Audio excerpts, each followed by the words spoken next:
Have you fallen down the cottage industry rabbit hole yet? Well, if not, buckle up, Alice, and click on over to the description in the show notes and sign up. Then you can get ready for the most fun induction into the cult of all things yarn and fiber. This will include, but not limited to, free yarn, free ebooks, patterns, coupons, and much more. You don't want to miss out.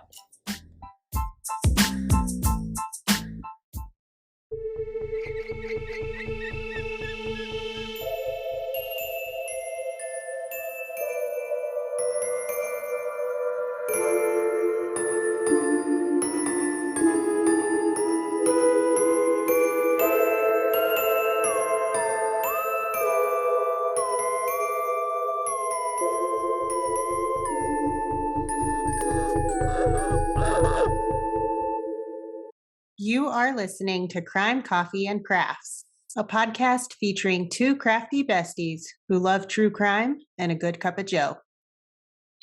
Welcome to Spooky Tales Volume 3. For all lovers of macabre, we're your hosts, Kristen and Heidi. I don't know why I say it like that, but I have to say it like that. So, yes. It's necessary. Let's get down to it. Yes, my spooky tale is the Red Onion Saloon. Now, what? There are two of them that I saw. There are two with this name. Yes, but there's one in Colorado, but we're not covering that one. We're covering the one in Skagway, Alaska. Ooh, Heidi loves Alaska. I really She loves do. stories from Alaska. Yes. But first, coffee recipe. Yes, what you drinking? So I conferred with my mother. I was like, I need ideas on how to do this. Buttered pancakes, latte, or cafe au lait, whichever you prefer. So it can be made sugar-free using Lakanto maple syrup. I love Lakanto brand because they make all of the sweeteners that are like the ones we love in normal. Right, yeah. But they're sugar-free. Or with real maple, which I prefer. Right. You need hand-poured coffee or espresso, steamed milk of your choice, Kerrygold butter, and if you have it, flaked sea salt, because OMG makes the difference. Mm-hmm. So you put all of the ingredients, except for the flaked sea salt, in your blender. Turn that shit on high for 10-ish seconds, and then you sprinkle flaked sea salt on top. Nice. And I'm drinking it right now, and it's so good. It's so good. Sounds lovely. And for those that are allergic to dairy like myself, you may use vegan butter. Vegan butter choice. And vegan milk. A creamy one, not a hard solid one. I mean, I use a solid one. You just because you're putting it in hot liquid, so. Yeah, but Kerrygold is not as hard as some. I don't know. It's pretty vegan butters. Yeah, I bet the vegan butters are more like solid. Mm-hmm. Okay. So, the Red Onion Saloon is located in Skagway, Alaska. It's got some strange history and some ghosts. The saloon opened for business way back in 1898 during the height of the gold rush. Yeah.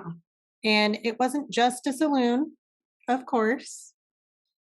Was it a brothel? Oh, hell yes. It was also a dance hall and a brothel. Oh, nice.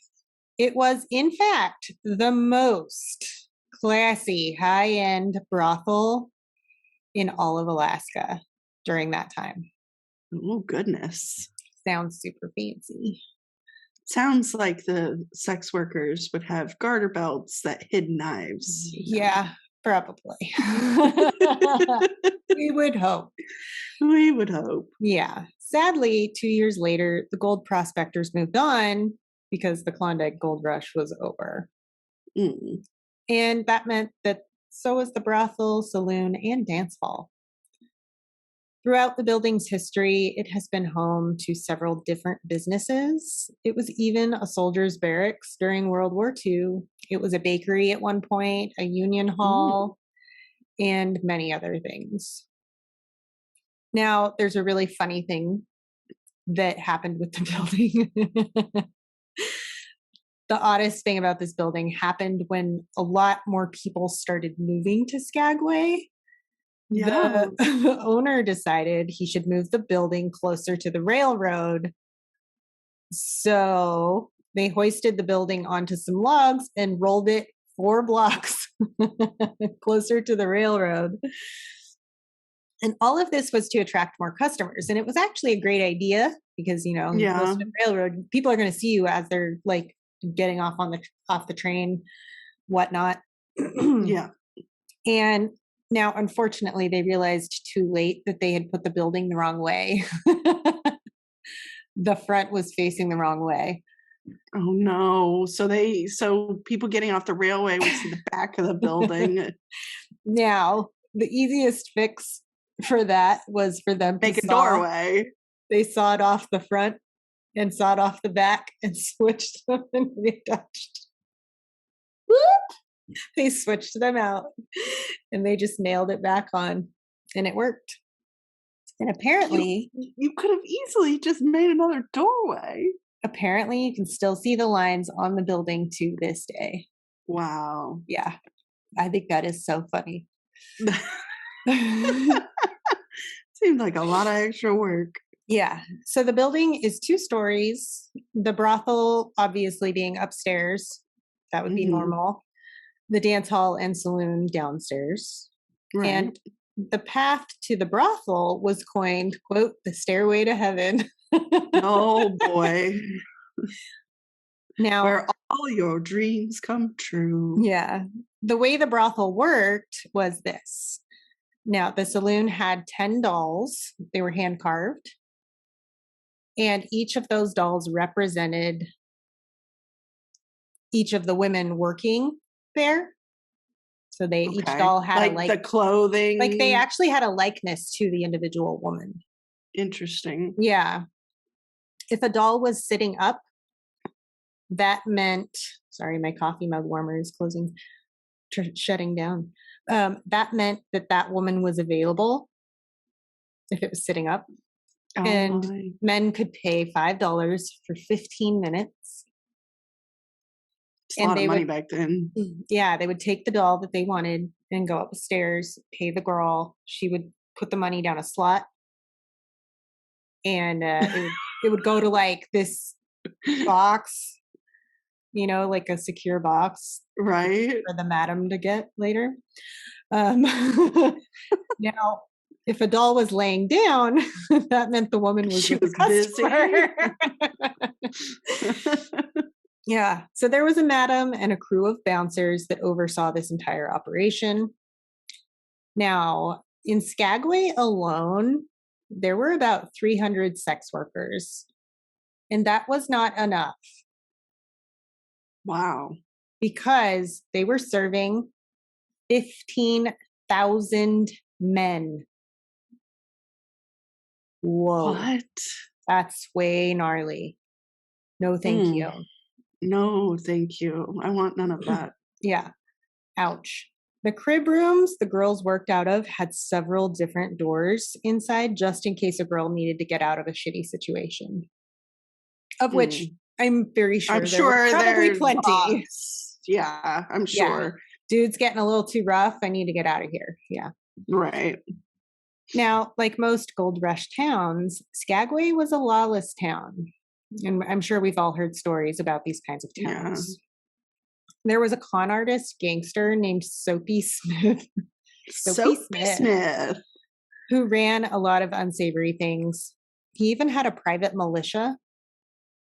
He also had control of the deputy U.S. Marshal's office and the local newspaper. Yeah. He was running that town. Oh, yeah. Now, reports have said that you can hear footsteps roaming around upstairs when there's nobody up there. Yeah. Creepy. That would creep me out. I'd be like, bye. GTFO. According to the most believable reports, there are 2 different spirits inside the Red Onion Saloon.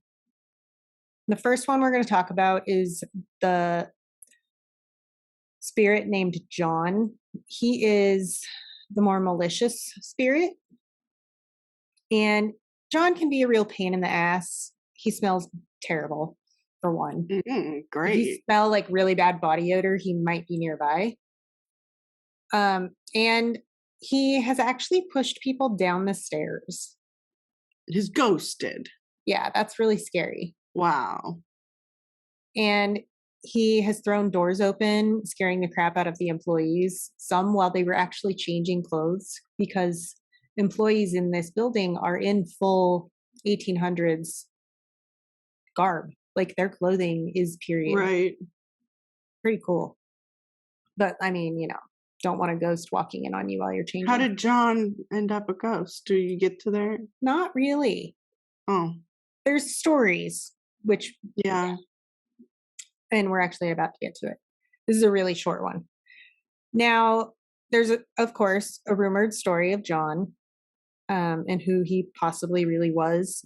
According to the staff there, John was a bouncer and he wouldn't stop harassing one of the sex workers. Mm. And word on the street is she stabbed him to death because she was sick of his constant stalking. Might get him dead. Yeah. Might do it. Uh-huh. Yeah.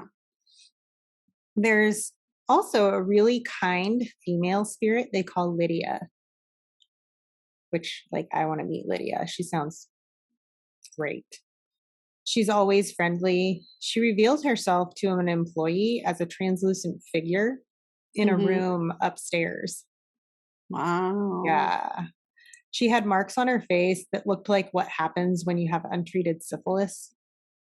And this would have been during a time before there was even a treatment for syphilis. Right. Because the treatment wasn't made until early 1900s.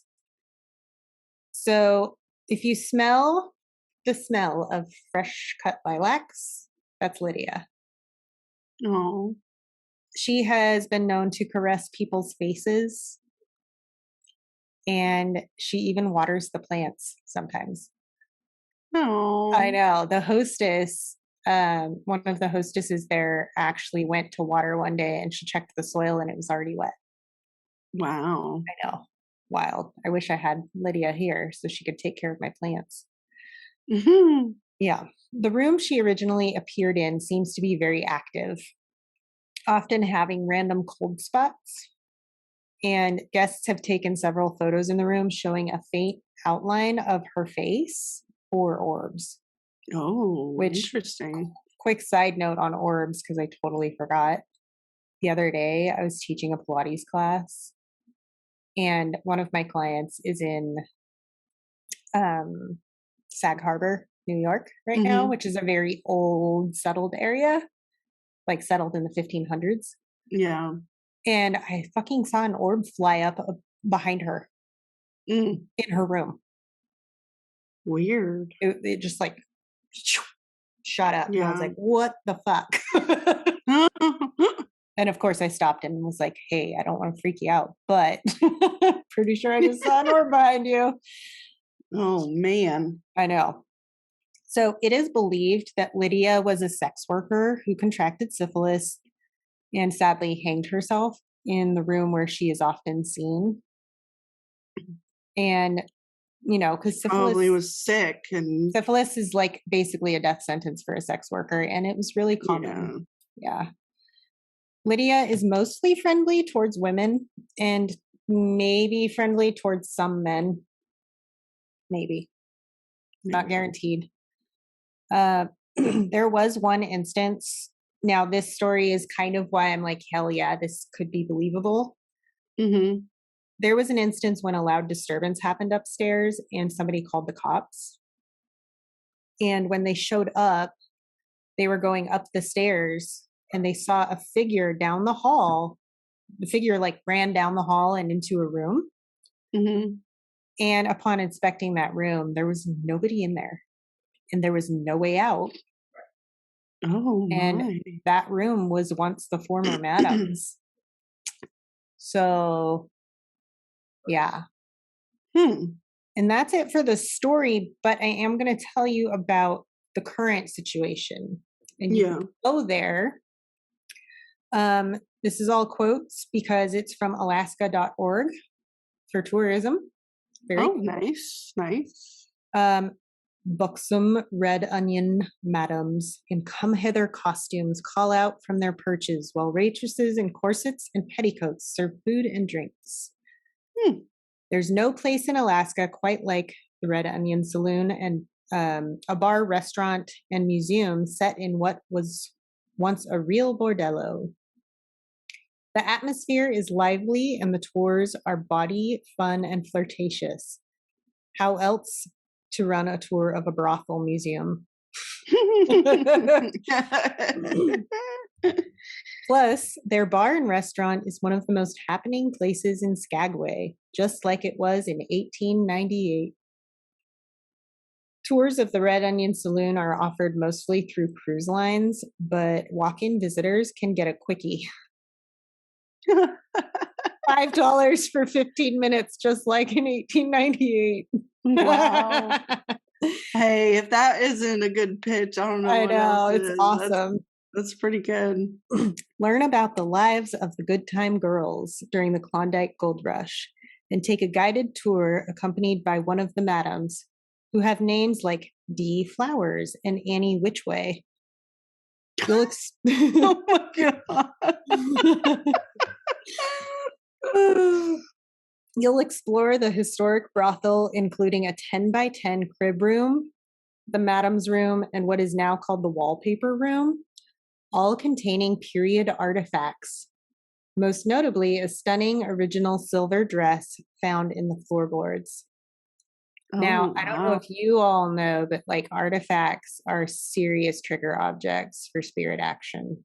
Yeah, they are. Having that all in there it probably helps. That's probably helps keep them there. Yeah, because they attach to it.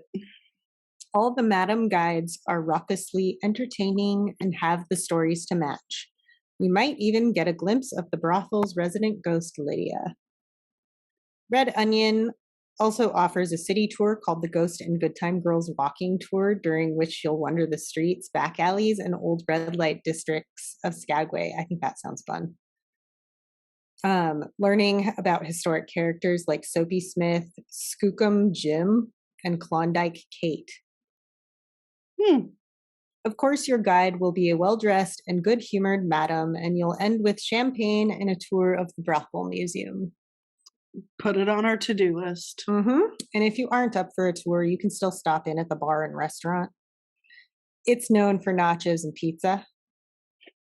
All things you and I can't eat. I know. We could get the nachos without cheese. What's the point, though? There is no point.